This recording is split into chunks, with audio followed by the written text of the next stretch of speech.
guess you have a lot of questions, and I like to split it with a forum, and I'll just take it off with a little bit of points what I think about audio. And deep down in my heart and soul about why we're here, my audiophiles, is that we love systems, we love music. But at the same token, we've kind of lost the music. We're not chasing it the way we used to chase it when we were younger, going to a record store, sitting down and talking to people cocktails. Hey, let me put on the new Boston album. Let me put on the latest classical album. And that was the time to meet and talk to people. And it wasn't a time where, hey, come over to my house, I got some new cables. You know, the younger kids, they don't like that. That you can't relate to them, and you're losing them at that generation. You know, they can't say, wait, come on, I got a new amplifier. To them, what's an amplifier? You know, they whip out the phone, and that's their deal for listening to things with, buds or whatever. We have to go to the music. And there's a gentleman downstairs that has a record cleaning machine, and it was interesting because over the years we buy records, albums, or whatever, and they had that mode release on it. And you're not really hearing what the record was down in the grooves. And it's proven fact that once you release that and take it off, you hear the music, it becomes stronger and better, it's clearer. So that's one gentleman that's trying to help the whole thing for us in music. But we need to bond together and cross the streams between music, audio, the whole thing to bring these young kids in here. And that's one thing that we really need to think about, and not just think about our systems, because it was easier in our time to go buy a system because we didn't have the internet. We didn't have, home theaters. We didn't have DVD players. We barely had VHS machines, okay, going back in time with beta machines. And that was basically it. But so we went to experience. It was a cool thing to get together and listen to all that. So those are the kind of things that I think can spark the younger generation. But going back to the secrets, one thing is you're going to build a system is the music. If you can clean up those records and get good recordings, you'll really get involved with it. But you have to think about the music, because that's what we're trying to do. Are we building systems for components? Yes, but at the same token, it's the enjoyment. We want to put a whole album on or a whole CD and listen to it all the way through, and not just take one cut and say, let me see how it sounds. And just go through it and enjoy the system. And I think people, when they come over to your house and listen to it and go, instead of saying, hey, wait, listen to this one song, my system sounds great on this, that's cool, and that's really a good thing, but at the same token, just listen to this. And I think it'll get the spark in them to get back and support the system. And I think all of us, I don't know, if you disagree, tell me, I'm here, but I like that whole thing of bringing back that culture to the whole thing. And then going back now, we'll go back to the secrets. I think another thing that's really important is the room. One thing about the room, that's the biggest thing. When you go to a store, they should ask you about your room, in my opinion. Because every room is different. You have the spouse factor, or your significant other, or whatever factor, and it's the couch in this place, or whatever. You can take a pair of speakers from a store that sound fantastic, but you put it into your environment, I don't like it. But hey, it's supposed to be good. It is a good product, but the room is so important. You think about it when they do concerts. Concerts are just not set up in the venue. They actually go to a place up in Reno and they tune the whole system. Guys go in there, they put the mixing boards and they get it ready to go. And once the artists are happy, then it goes on the truck and then they take it. They know that everything's going to be very close and very tight. They just don't set it up right away. And it's the same thing with the system. You can't just stop and say, take it out of the box, put it in your house, I think it's going to be right. There's so many factors in there. And then it comes down to hearing.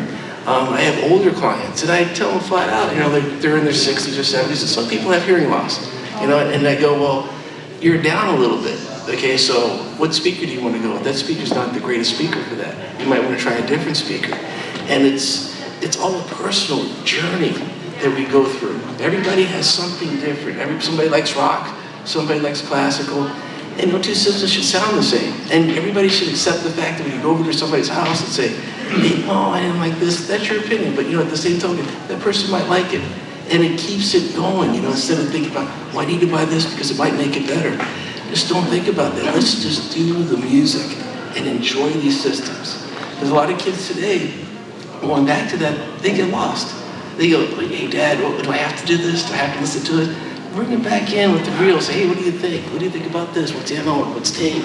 And that'll help everybody, build this into a new clientele for the old audiophile market.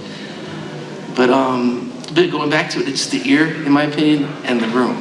I can tell you what I feel about your systems, but it's not me, okay? I always eliminate myself out of the equation because it's your ear, it's your room, it's your equipment, and I accept the fact that you like that. I'm not gonna beat you up because you run this and that, and you should go out and buy that. There's no need for that. We need to just sit down and I enjoy it and make a system around my ear, my room, you know, the wife, your significant other, or whatever, in that room, and I think you'll enjoy it. You know, and then you can do your little tweaks. You can buy this and that, and oh, that's another thing too that I should bring up. One thing about the tweaks when you go to new equipment, the biggest problem is certain people sell the first piece, and they bring the new piece in and they always question it. Well, does it sound better? You really need to have both pieces in the house to do a true A-B comparison. And you always go back, maybe I shouldn't have sold that. You gotta slow down a little bit and let's start to really enjoy this hobby, because it's a great hobby. I mean, look at it. Hugh Hefner was the guy that made it famous. He had to have a great stereo system in the Playboy magazine and a great car and a great apartment. So why don't we just bring that back and enjoy this? Because it is cool. When you sit down, there's nothing like it. You get that image in the center, the dimension, the space. It's like really cool. You can't get that anywhere else. And you put earbuds in, it's like you're talking to somebody. But when you get that landscape, it's just beautiful. Any questions? So it's interesting because, like you said about sharing with people. Now, I worked at a very large university for over 42 years. And students who worked for me, I used to invite them over to the house. And I would say, we're going to deal with a concept. You can play any kind of music, say like, for example, fear or courage. And the kids from I'd say the 70s and the 80s, they loved it. They came in with, I even discovered stuff in rock music I never heard of that was great. And it was very enjoyable, you know. But later students, and this is what worries me, around students who are, you know, just graduated college now. Even if you bring the concept up, they think you're insane. That you should sit down and listen to music. And I don't know what's causing this, but I would really like to find out. Well, we need more people like you that are willing to show the younger generations, because they've taken tests, and the music is the only thing that, when they look at the synapses in your brain, it's like fireworks. Yeah. Nothing comes close to it. And the people that listen to it, you think about it, by listening to an album and you're sitting down and listening to the soundstage, it allows you to operate so much at a higher level at work, because you're listening to cymbals here, guitar here, and drums. So when you're at work, you can almost hear everybody's conversations, because you're tuning the ear in your environment, and you're becoming more welcome or aware of what's happening. And by not doing that, you know, you go to work and you just do your thing or whatever. You see how those people are, hello, hello. They don't say anything, but they're not listening to the footsteps. It's just kind of a cool thing to me that you can be part of the environment and tune to it. Yeah. I have noticed, I think, when you go to a record store now, it sells LPs, you will find younger people there, because there is a niche now, which is very odd, of younger people who like buying LPs and possibly, you know, affordable turntables with assorted equipment. So there's hope there, but this big disconnect I just can't figure out. I think it has a lot to do with they're always busy, and, you know, their entire social life is, you know, it's on the phone, yeah. Let's face it. You need to take that time back and relax. We all need to do that. And it's a good thing when you can come home with your family and listen to an album, or even look at a good movie on a good sound system. Is incredible. And it's just a social time that we need to bring back instead of like just forgetting about it. I agree. You have to bring that back first before you can really enjoy setting up systems. And everybody's different. Like I have one client, he's a pretty wealthy guy. And what he does is, every time I come over there, he says, I don't want this. Anything under $2,000, I don't care about it. I don't want to sell. It's not worth my time. So I take that stuff and I hand it off to other people, you know, because it's free to me. Hey, you building this? Oh, I got a pair of speakers. Just take it or whatever. And it helps those people that can't afford anything, because if you can only afford a $500 system, and somebody gives you a $2,000 Meridian, you know, preamp, and then you can start building it, it's helpful. You know, they get to really enjoy it and they appreciate it. Gentleman in the back first. I deal with young people a lot, and the sound isn't really the factor. It's the fact that they do 2 or 3 jobs for subsistence. I'm in the UCI area. These are college kids with big degrees and everything. Yeah. Very few of them are super excited, but then it's the complication, it's the space. They cram more people into a living space than they used to. So unfortunately, it's more to do with the economics of our times more than it is the old social thing. And as far as socialization of listening and stuff, I have a group of people, we listen to songs, we listen to albums, we share, okay? The internet actually helps that. With Spotify, you can go anywhere in the universe and find stuff, and if you love it, you can go get the CD, so it can help sales. But the other factor is, if we had an audio society in LA and Orange County, that actually was an audio society and had a database, and we were all on it, and we knew where we lived, and we had all of our equipment listed. It's not big. It's not a big deal. I only brought it up 10 years ago, and offered to design it, but fell on deaf ears because we need raffles. But if we had that, then we could have a little club. Hey, I'm interested in this kind of music. I am too. Here's my equipment. I'm selling this. I'm buying that. You create a community, but we have raffles. We don't have a database. So I'm just saying. I know that's a whole political issue, No, but I agree with you. It's true. It's the same token, but you gotta have, when I go back to the music, you have to have something that's gonna bite, okay? I have one client from Minnesota, he came in and he does a lot of stuff on the radio. And I set up 2 systems for him. The first thing he told me, he goes, I've never heard anything like that. He goes, that system sounds like you're in the bar. And the next thing he goes, that's like, I can smell the sweat, or taste the sweat in the bar. Now, when you get to that level, that's what you have to get the bite in. Okay, that's what I mean by pulling the music. Just playing something from your phone, if you have a good system, and the hairs on your arm stands up and the room is just all together, that's what bites you into it. That's pretty much for everybody, I think. Do you agree with me? What caught you about music when you listen to it in your room, how realistic it is and how great it sounds? You gotta have a little bit of bite for these kids. And by putting it on the phone, it's not there. It's not the same. It's just not dynamic. Sorry, sir, but okay, you're... No, I'm sorry. You just touched on it. You have to have a reference to what real music sounds like. And maybe part of the problem is that young people don't have the time or the money or the interest to attend live concerts. And so they don't have that touchstone from which you derive the difference between the sound of a phone and the sound of an audiophile system. You're right, and that's going back to looking things on the internet. It's because I can go and find this song, okay? It's not like you have to go buy a record. So we're paying the price of the royalties by going to concerts. I remember when concerts were $5, $10 to see the Eagles at the Forum. Yeah. Okay, Elton John's in the back right up. Come on, you get it for $10. But they're not getting that now because you go on your phone and just download something. So we go back to the music again. Get it so these guys can buy it and get royalties again. Yes, sir. Yeah, so just an anecdote that I think you'll appreciate. I wanted to point out, you can open somebody's eyes with equipment that is not particularly great or expensive. So I was at an artist retreat, and one of the things the organizers asked us to do was bring one song to share with people. And I had tabled that and I hadn't picked out a song. So I was gonna skip it, but when I got to that part of the afternoon, we were in a cabin in the woods, and somebody had brought in, I think, what was probably a set of PC speakers. Mm-hmm. So not high fidelity at all. But the setup was good because you could separate the speakers, and they were set up on a table, and the 2 speakers were like 6 feet apart. There was real stereo separation and a separate subwoofer. And so I wired in my iPhone, and I played Roberta Flack's Killing Me Softly with that song. Great song. And most of the people there accused me of bringing in some cover that they had never heard before, because they'd never heard that song on full range speakers with actual stereo separation with the 3D imaging.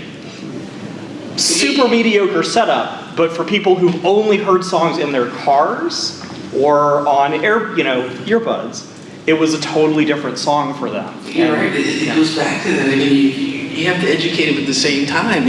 These are the artists from the day. You look at, this is what it really was, and they can see it, and then they went, what does it really sound like? Yes, sir? One comment when you guys are talking about kids, and I'm somebody with CPA firms, so I employ lots of them and around lots of them. They are actually going to concerts of all sizes in very great numbers. The disconnect is you they do that, and they listen on their phones, and there's nothing in between is the real issue, because I'm constantly hearing people say, oh yeah, I went here to go see one, or they're interested. When I go to San Antonio, when I live in Phoenix, to go see a concert, you know, why did you do X, what did you see, feel, etc. But they just don't, there's no real intermediate steps, because most of the time when they take them, Yeah, but it's a negative experience. You're right. It goes back to the old commercial. I'm pretty old, so the old Maxell commercial. Oh no, it's Memorex. Yeah, Is it live or is it Memorex? That's another disconnect. You listen to a concert, nobody's saying, well, what does it sound like live? But can you reproduce it at a live level or close to a live level? That's not answered on the on the tube or YouTube or stream. It's not answered. And if you bring that back into the equation, I think it'll help everybody else. That'll close that gap. But these systems that we build should be strong enough to give you that realism of it. Mm-hmm. Oh, yes, sir.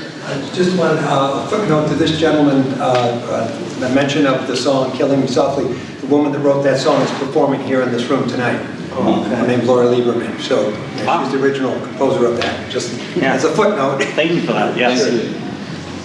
Yes, sir. Thanks, Wayne. A couple things on the young people front. I think two problems that I see.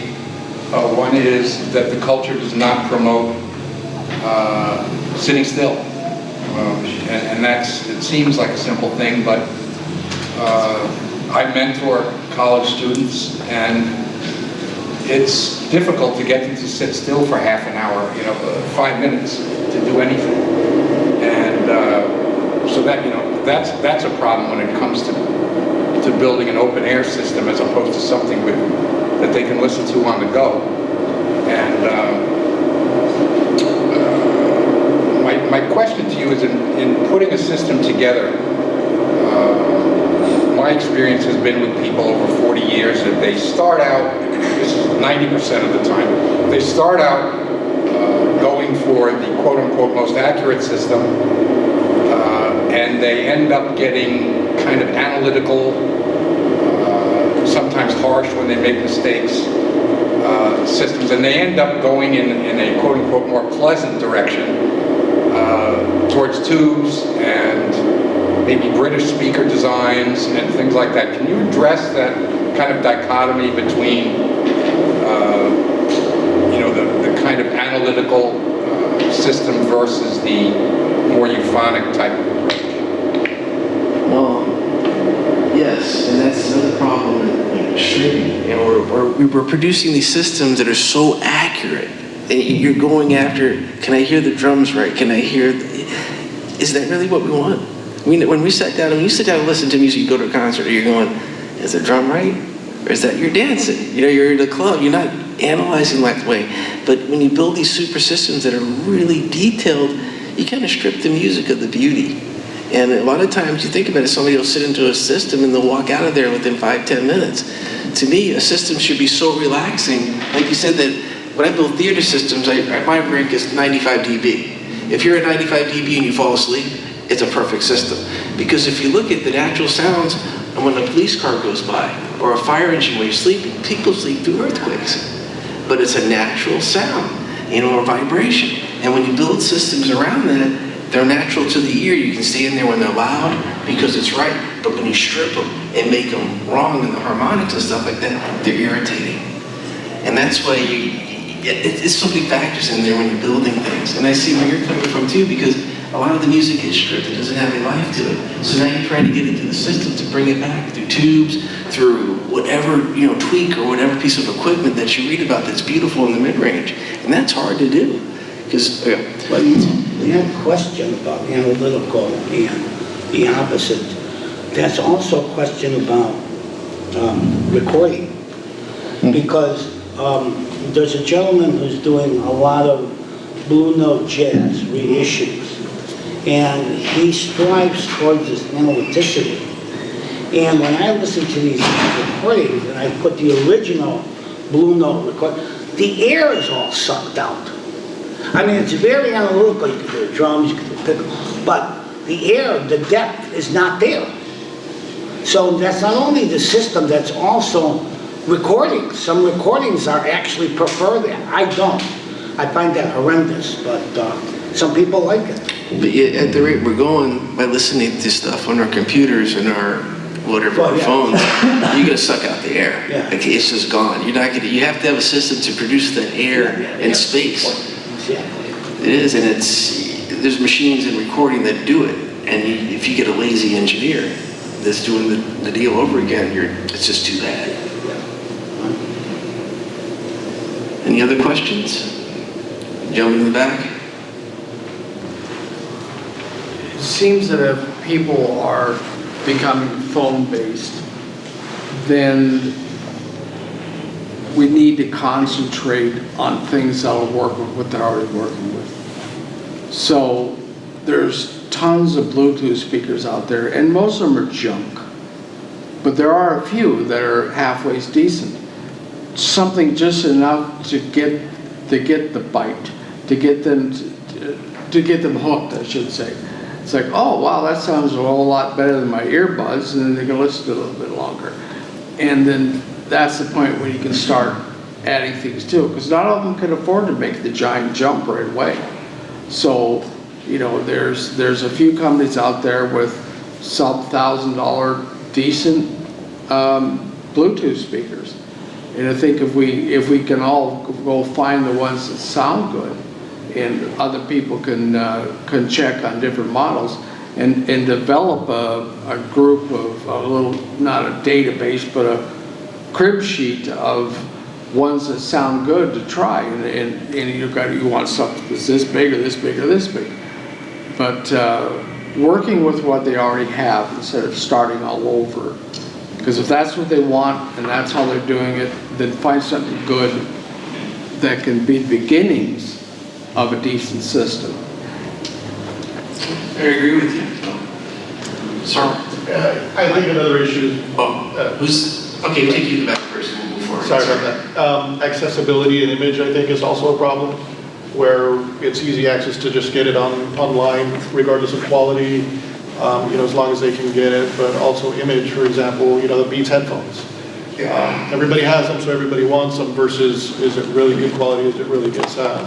And that becomes an issue because you're not getting the ideal quality that you should be getting, in my opinion. That's true. Actually, this gentleman's first, okay. Yeah, I think we are losing our youth also to video games, phone and video games. We need to educate them on, there is nothing like when Paul Simon bring you the savannah of Africa to your home, or the cultural music that brings people together, the music instrument from Peru that describes the mountain and the beauty.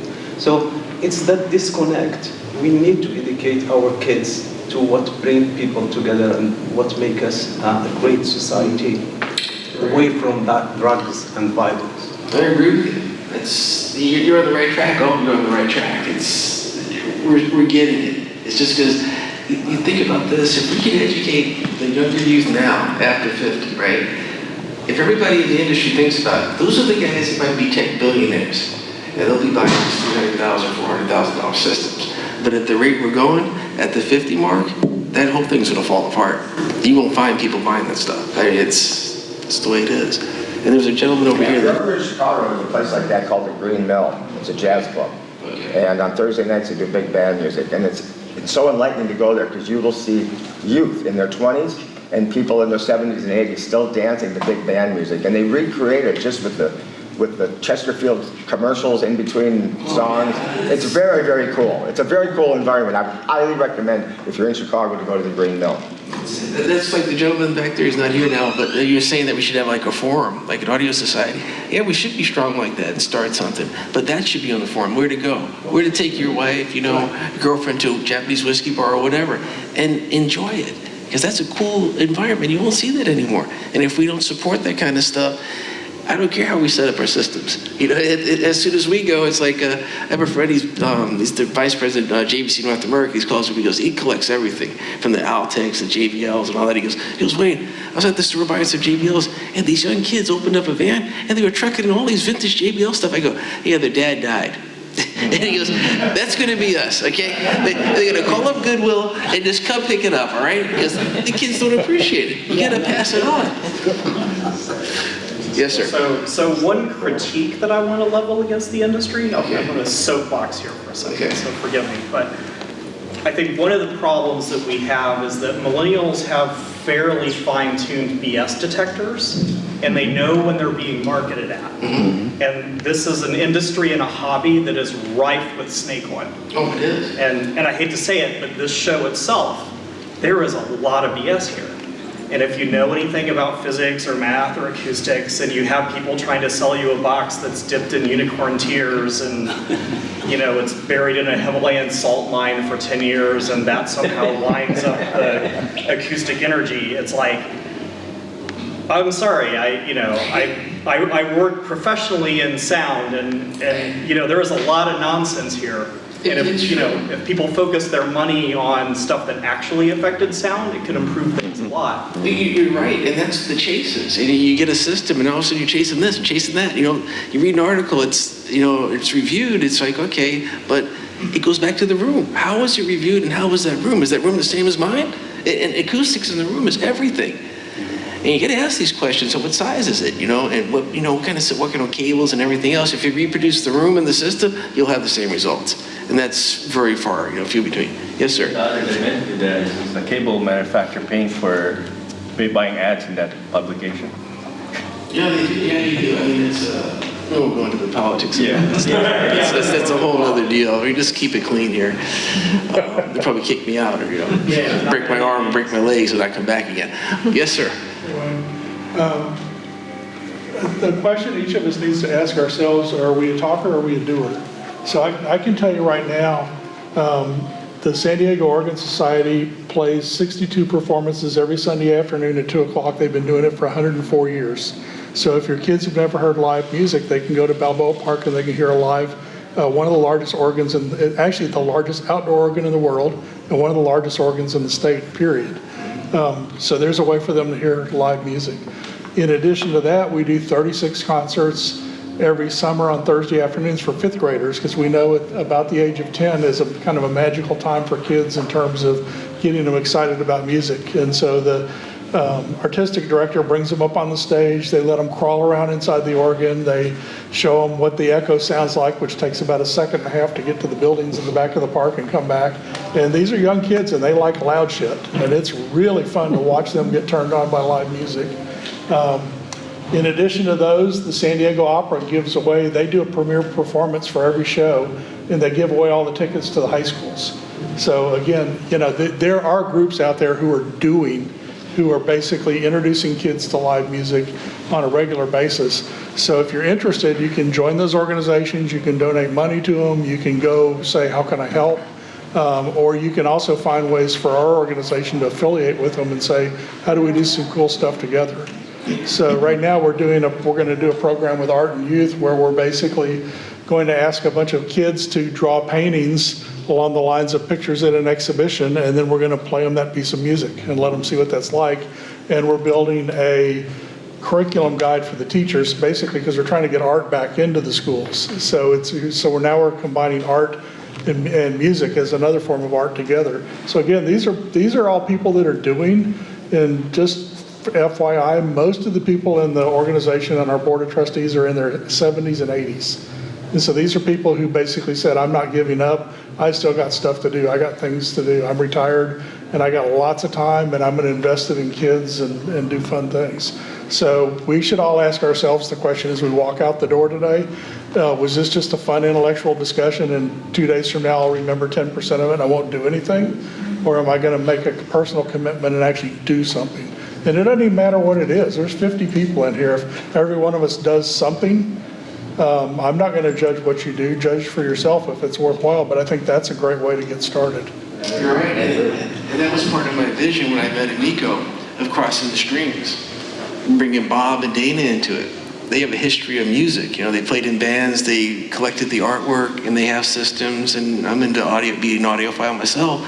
We need to cross that. And that's the way we're gonna keep it going. Just what you're doing is the perfect plan. Get the kids to see what live music, get something that'll spark the spark in them. And especially in the art world. That's why I love Dana with his, paintings and all his posters. I mean, that's lost today. I mean, as you said, there's no more art classes. I remember when you had art class was a main thing in the curriculum. And you sat down and you put the record on and everybody was listening to The Who or whatever. Yes, sir? Well, we talked about this and you opened my eyes to so much stuff. So what? Everything's disappearing. I mean, the bills that rap woofers back east, that's who everybody sends their stuff to. Those guys are almost gone, like you said. Who's going to take over? And if we're all still marketing our generations and the people that can afford some of this stuff, and I mean, that's how we met. When I was younger, I'm an audiophile. I'm not really, I'm a friend of Wayne's, actually bought an amp from somebody, broke it, a tube amp, I always one in one. Wound up breaking it, and the guy I bought it from turned me into Wayne, and Wayne turned me on to everything else. And I've been trying to wrap my head around what's going on in this industry, and I just see it kind of from an outside person not having any real interest in it financially. It looks like it's going to die unless you guys are able to somehow bridge that connection with the younger youth, and you guys are talking about it. What I'm hearing is a lot of, we got to do this, but it's like, I think we all need to really think about how. I mean, there's a kid, we met him when we came here in the elevator. He was Joe, Coffee with Joe. I think he did a talk at 5 o'clock. Yep. He's not, listen to what he was talking about as far as he was selling, but it's not it. He has over several 100,000 young people following him, and he's doing reviews, and there are other people like him doing reviews. Those are the kind of kids that we need to find and educate and get them to educate the people out there. There's all these different price points, but there's all these other things. Now, some of these kids are going to wind up like today, or when I met Wayne, I couldn't afford a tube amp before, or I didn't think I could. I bought one for $600, and now I've got over $100,000 worth of stereo equipment that I bought since the last 3 or 4 years since I met this guy, and I've been able to do a different place in my life, but most people aren't. And I don't know who's going to be buying a $150,000 system that's a millennial in the next 10, 20 years. So after us, that's pretty much it. Unless there's going to be, I mean, the pool's going to be a lot smaller, but if we can figure out how to tap into the people out there now and start planting the seeds, so when those people get money or later on and they can appreciate something like this or wherever we're at, whether we're having implants, whatever we're doing. But that's kind of, my kid's already talking about, I'm going to get a cyborg guy and this and that. It's like, just, I mean, that's where we're going, and that's what they're thinking, I guess. But I don't know. I'm just kind of don't see it. I'm not that pessimistic, sir. I think basically, audio equipment's going to survive. Audiophiles will survive. But you see, the thing is, you have to have collectors. And I'm seeing that in vintage record stores. There's younger people collecting records, and in one particular record store in my neighborhood, they also have cheap turntables. They've been selling them. See, I think all of us, I don't know, how did we come to this hobby? We came to this hobby because we love music. We start collecting, right? You gentlemen are from Chicago. You know how I started becoming an audiophile? Walking around Wabash Street with all the record stores and bookstores. It was like my life. And, that's all gone now, except for one record store still there on Madison Avenue. But, I mean, you're going to but they're going to have to be collectors. They will be the kids that are collecting vinyl today, maybe some CD, and they're getting interested in the sound. And, I mean, it's very important, I think, for audio societies to look at this population and also tell them about the good but cheaper equipment for them to start their hobby with. But you're not going to survive if you don't have collectors. I mean, you might as well just get, online from the computer. No, you have to have collectors. You guys find that people are really, a lot of younger people are like, the last few years, last several years, vinyl and everything's starting to pop out. You got a bunch of kids going and buying cheap record players at Amoeba Records or wherever, and they're buying all these old records for $2 here, $3 there, and And those people are becoming enlightened, I mean, whatever the system is. But are we going to be able to tap into the market enough to capture enough of them to keep the industry going as a whole? And I'm not trying to be pessimistic, I'm just like, that's what we're kind of facing. That's a good question. Yeah, I don't know. Yeah, how do we set up the seeds for that? Sorry. I hang out with kids all day, every day. I'm a teacher. So they're constantly listening to music. That's all they do. They walk from class to class, 3-minute passing period. They put an earbud in. They're only allowed to have one in during passing periods, but they put one in. They love music. They want to listen. They're gonna buy things. They just need somebody to tell them what they want. They don't know what they want. So somebody needs to say, hey, look, this is great. I didn't know that good audio was a thing until he said, hey, let's take the money we got for our wedding and buy a speaker system. And I said, yeah, I said, dream on, that's not a chance. So then he took me to this place and this place and this place, and we listened to system after system, and I was like, oh, a good system sounds like this, a bad system sounds like this. Now I know there's a difference. But there's no way on God's green earth I was going to spend our wedding money on a speaker system, which we ended up doing. So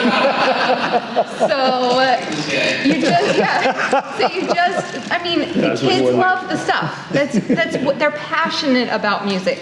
So we just have to give them the price point that they can afford and show them that there's good stuff and there's bad stuff and show them the difference, because I have kids come into my class with the Beats. They always have the Beats, and that's like the best thing. They're so proud of their Beats, and I go, why do you want that?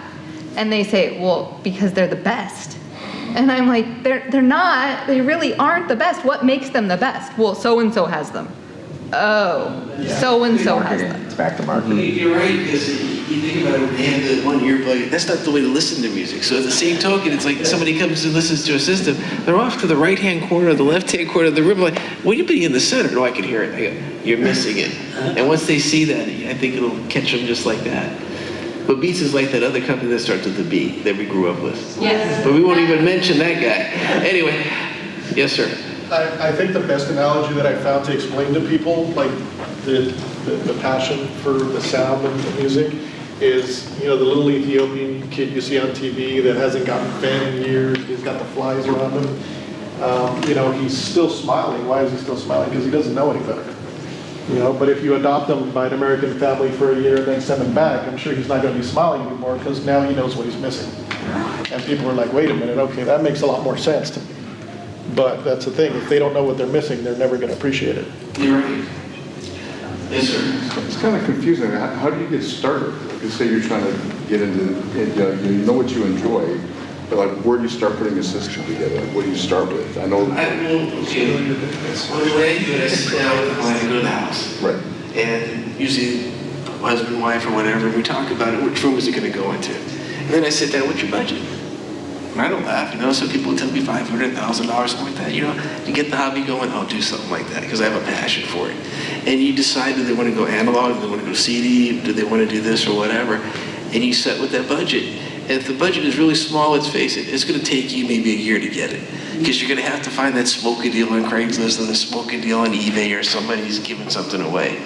And you start off by that. I mean, you set a little budget, and you can build systems. How do you educate yourself? Like you're saying, like, over here, you got $30,000 speakers, made up cable wires, and you got this thing over here, and you're like you listen to a room, and it's like a $800,000 room. That sounds amazing. But what component is it that makes it amazing? It's all the components. It's called synergy. You're right. You could like look at. Yeah, but if you had a budget, let's say 1/10 of that, how do you figure out what you need to do? You have to decide. Okay, first thing is the room. Are you going to go with mini monitors at the sub, or are you going to go with the full range speaker? Right. And you figure out, I'm going to spend part of my budget. You have to increments. You maybe put on the speakers. You put 40% or 30% of that, whatever it is, in dollar, and then 30 for the amp. That's what you get for a But premium. is there a place you can educate yourself other than just? That's the whole thing. All of us should educate each other. You need to find more people in your community. Right? I'll give you my card. You can email. Yeah, I'd like to. You know, and you sit down, and a lot of things too is with the old rags. Like I have a collection of all the old stereo files. You know, HiFi and all those magazines. I keep those hard copies because you open them up, and like HiFi magazine had a system of the month. Yeah. A system of the month, some dealership. Oh, it was somebody's personal system that they were building, and you get to see what they were building. And it's a cool thing. And by having the older magazines, you get to see what equipment was out there that was good, but it was lost in the shuffle. Companies that went out of business, but they built a good product. And that's where you get great deals. Like Black Knight was a speaker company, Black Acoustics, and they made the Black Knight speaker in, Newport, Costa Mesa. Great speaker. It looked like a Vandersteen wrapped around with, cloth in it. And phenomenal speaker. You find those all day long at the thrift stores for like $50. And that thing will compete with $1,500 speakers today. So right there. But you have to educate yourself on what products were out there. And you can't just kick them to the door because they got a bad review or the company went out of business. That's where you get the good deals. If you're in a budget. And you just have to go back to those old brags. And it's a journey, but it's a fun journey because you have pride in yourself to say, I did the research, I listened to it, but I built this. It's not something that I read about in a magazine, class A, B, or C, or D. I built this because of my ear and what I found. Yes, sir. Thank my new friend. I just appreciate the discussion. There's been a lot of good points raised. And I think, just to your question and point that this gentleman made, and I think the show this year might be kind of the first to do this, is some of the rooms, which I know aren't cheap, are being hosted by like non-audio professionals this year. So we've got Joe, I think on the 5th floor, who has a system set up, total cost $250. And he puts out what the cost of the components, everything is. And so someone can go up and listen to that. They have an interest in audio. It's like, well, they're going to look at the rooms that are 80,000 and, that's not even an option. But come see something like that, and it's, that open door, get your foot in there, and you can see something that you can take home and appreciate. And as time goes on, you figure things out. And since everything is so connected nowadays, like that point's been raised, people that are online like that, and most of the stuff's on YouTube nowadays. That's where you'll hear people learn about everything. Do stuff in their backyard, do stuff in their house, their car. You learn it on YouTube. Where do you learn about audio? A lot of people are going to say YouTube. And so, it's, that's where they're going to learn about it. There's, to the detriment and the benefit of audio a little bit nowadays. I know there's things called like sound demos on YouTube. I love those. Right? Does this sound good to you? Whatever. Yeah. Okay. Sorry. Yes, sir. One comment with this, because I've been working on how to get to millennials for a while, once I get another little project out of the way in this industry, it's still a people problem. We talk about what happens with kids when they try to investigate things. They're running into brick walls from audiophiles, dealers, don't get me started on everything else. I'm just saying, but that is the issue. There are people, and I'm not really an audiophile, more on the professional side and the music side, but I'm the type of person, great, come to my office, listen. Just bring your music, we'll pull the conference table back, listen. And you can kind of start some conversations there. But the moment they go out away from me, they just encounter hostility. And you can be richer than God and still encounter that same hostility. You're right, and the knowledge is lost too, because you'll ask him, what about this? Well, let me look it up on the internet. I hate that when he asks, what do you sell? You should know your products like that. I'm going to put my trust into you? That's another point. That blows me away. Or it's like you walk in there, what's your budget? There just isn't as much expertise in this industry as there used to be. There's probably 80% of it's been lost since I was a kid. There just isn't people that really understand. Yeah, that's right. The magazines are full of people that they write well and they turn their work in on time. They know stuff? Not really. You don't want to know what they actually did to get there. I think you guys brought up another kind of a similar point that, the advantage to technology and the hindrance as well is we're getting so used to it. I'm an avid fan of Amazon and I order a lot of things online, but you don't get to hear it, you don't get to touch it, you don't get to feel it. And I think this show is one of the things I enjoy is you get to hear the different sounds, every speaker, every component makes, and it kind of gives you, it can help you pinpoint what you like and what you don't in sound. and you can say, okay, I'm looking for this. This is what I'm looking for, versus not knowing at all and just ordering something because it has a review. And to me, music and sound is like judgment of art. I might like this, and the next person might not. But what's important is what I like, regardless of cost or anything else. If I like it and I'm happy with it, that's all that should matter. You're right. And then one thing that I think would be kind of cool, tell me if I'm wrong, okay? I can take criticism. I think with the shows, we should pick maybe every year, maybe 4 companies or 4 people to sponsor a vintage room and put a price level at it. And bring it in there and say, pull it out, say it's going to be $1,200 in one room, $3,000. And you have to do the whole road to how you did it, where I found things, and set it up. And see how creative you can come in this story, Lady called me up, her husband passed away, and just gave it to me. Something like that. I think it'd be a cool story to bring back that chase. Because I think that's what everybody likes here. You like that chase because you call up your friend, hey, guess what I just got? I only paid $10 for it or whatever. I went down to the Goodwill. You laugh at these stories. Somebody else had a question. Oh, yes, sir. I'm actually just curious about your own design philosophy. So when you're working with a client, do you weight equally each component? So there you have room, speaker, amplification, source, and then the category of what we can call tweaks. So, cables and weird little things. So, which of those do you rank as most important and which least important?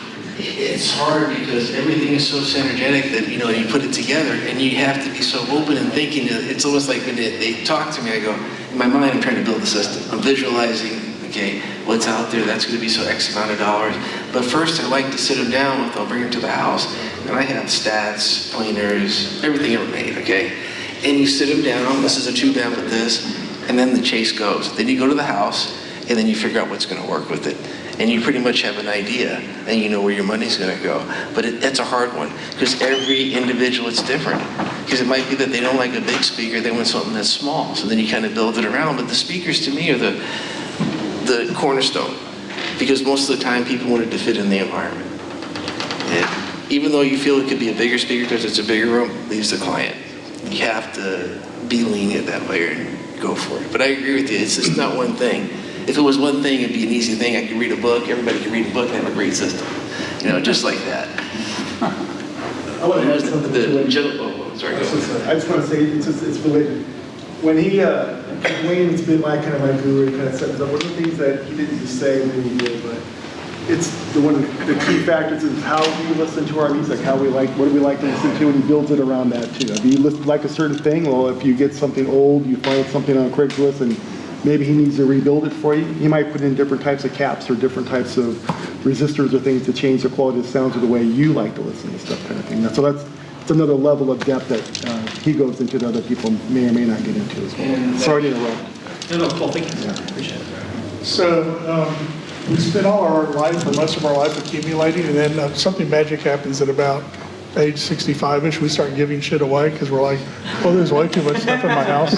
So my wife helped me learn this a couple of years ago, and she brought me this little book by a Japanese American talking about that all these things that we have actually have souls, and part of the responsibility is to make sure they go to good new homes. So something we can do is, instead of taking it to the thrift store, is think about the neighborhood kid. So I did this years ago, and I had no idea what was going to happen, but I had a kid working for me, and he was getting an associate's degree in electrical engineering. He was, just starting out his career. So I gave him a secondhand computer, and I gave him a Marantz 120B and a couple other stereo things.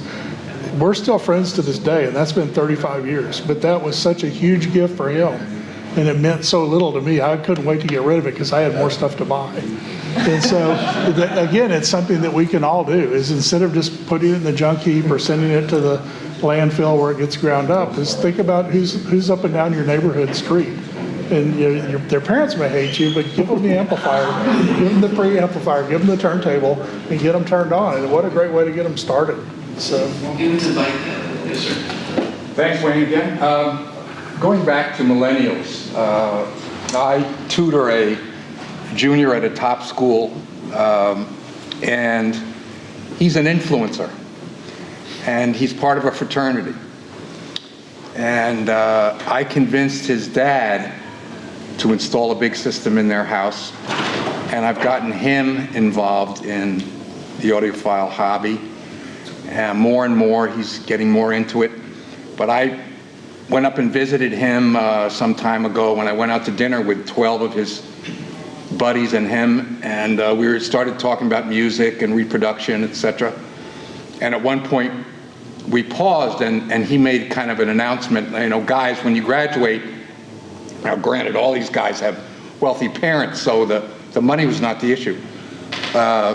When you graduate, let me give you John's number, and he can install a high-end system for you.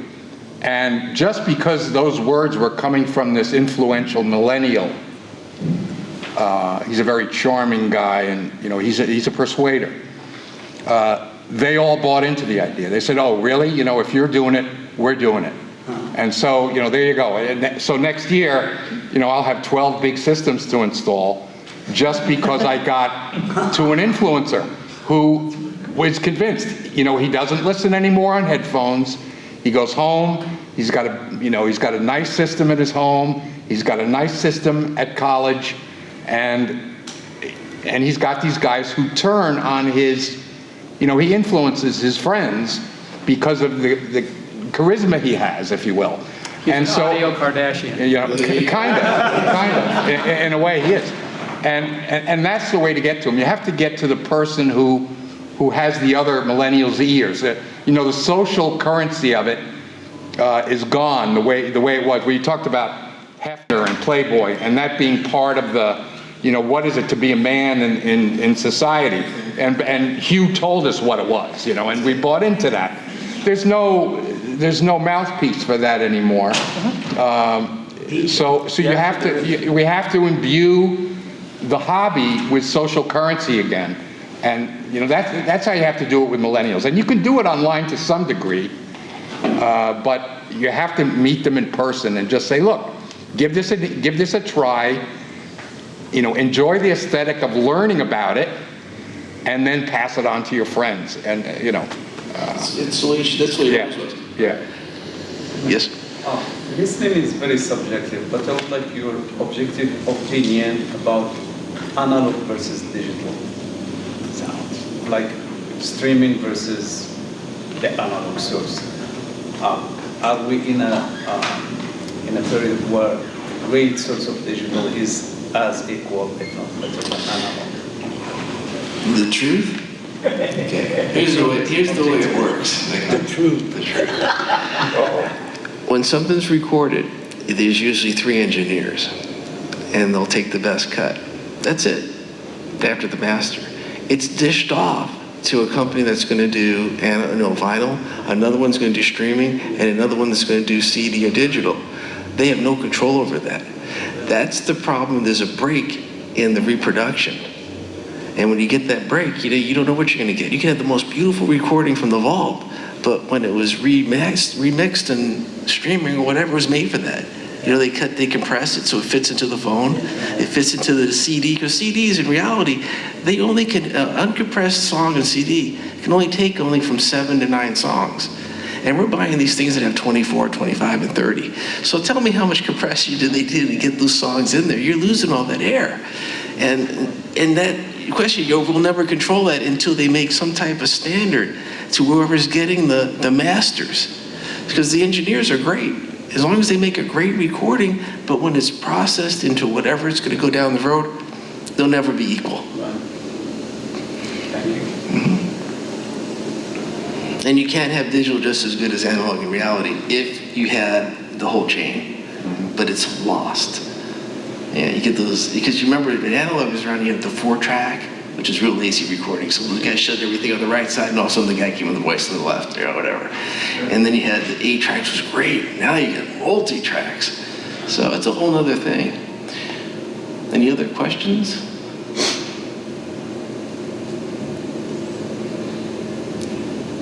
Sir? We need the Kardashians to push audio. You need somebody like that. That would be kind of cool. You know, actually, we need a reality show on audio.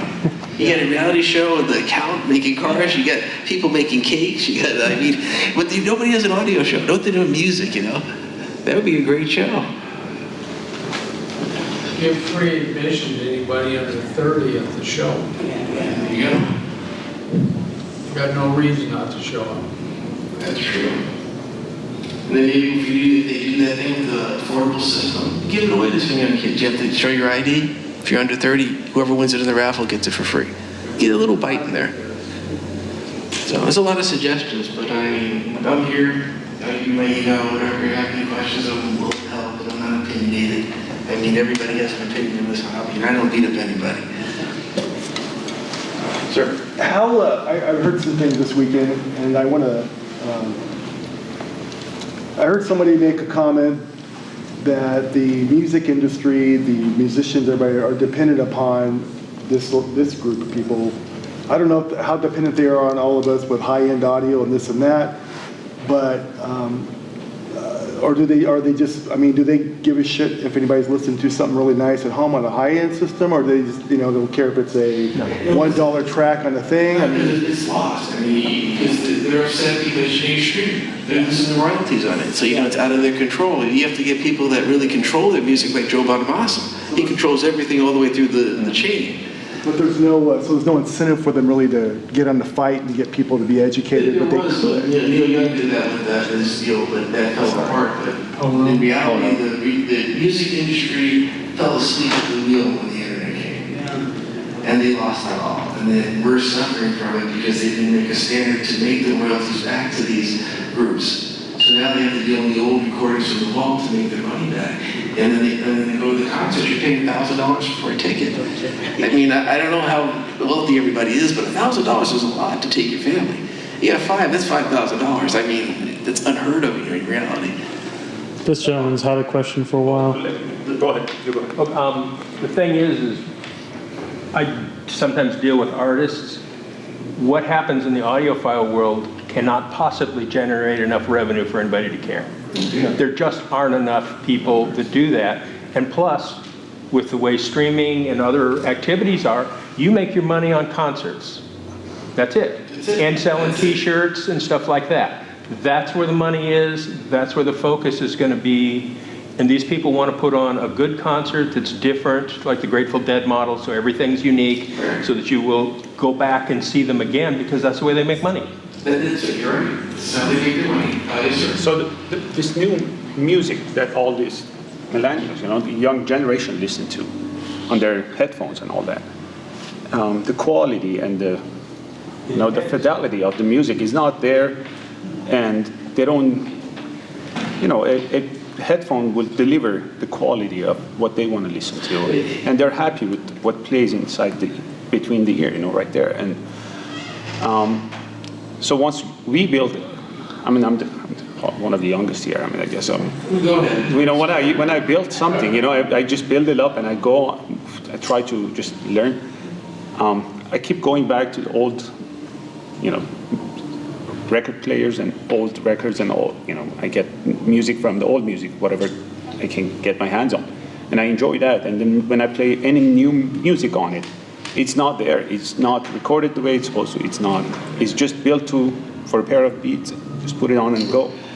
That's it, because as it goes from the engineers, it's built for headphones. Whoever got the master, that's what they're going to do with it. They're going to make it for headphones. So they're going to compress it so you don't blow out your eardrums. That's what you get.